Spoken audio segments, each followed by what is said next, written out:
Hey gang, I want to give a shout out to the worship team and tech team for this past Sunday. Thank you, bravo, good job. We had an extended time of worship that lasted all the way until 12:35 p.m. That was stretching a muscle for us as a church family, something we've never done before. If you've got a Pentecostal background, all of your buttons were pushed this past Sunday. And I will admit personally, the second time we came around to Come Away With Me, it really got to me.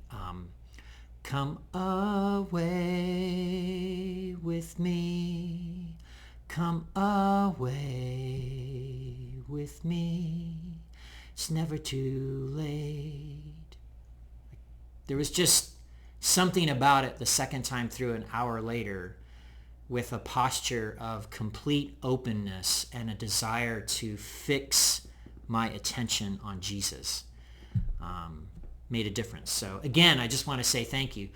We're going to stretch another muscle in late September. We're going to fast. No meats, no sweets for a week. We're going to fast as a church family in late September. We're going to be teaching and talking about it this coming Sunday. And I really do believe that God will speak to us. We will hear God's voice. Good things will come from just fasting together as a church family. So this is fall. Things are starting back up. Classes, groups, youth, all of this kind of stuff. Pay attention to your e-weekly, to the app and things like that.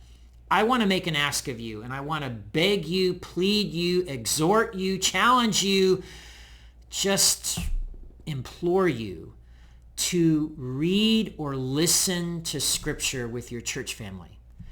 Generations is following a 3-year pattern now, where in the fall, September to Christmas, and then in the winter, spring, January to May, we're reading through chunks of the Old and New Testaments together. And if you will step in and do this, you will read through the entire Bible in 3 years. That means that over the next decade of your life, you will have read through the Bible, the entire Bible, 3 times.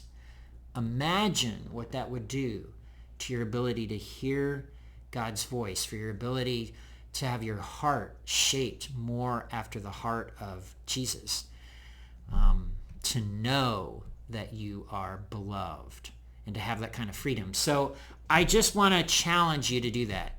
There will be information and links this fall from September to December 2024. We're going to be reading through 1st and 2nd Timothy, Titus, all the way to the end of Revelation.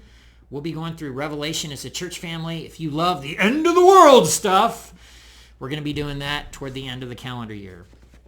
This past month, I did something I've never done. I got one of these scripture journals that you can get where it's got scripture on one side and the ability for you to take notes on the other.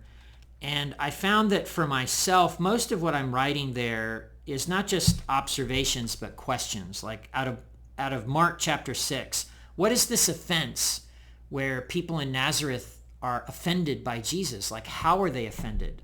Is it familiarity? Are they judging him? Are they holding Jesus in contempt? Like, what is that?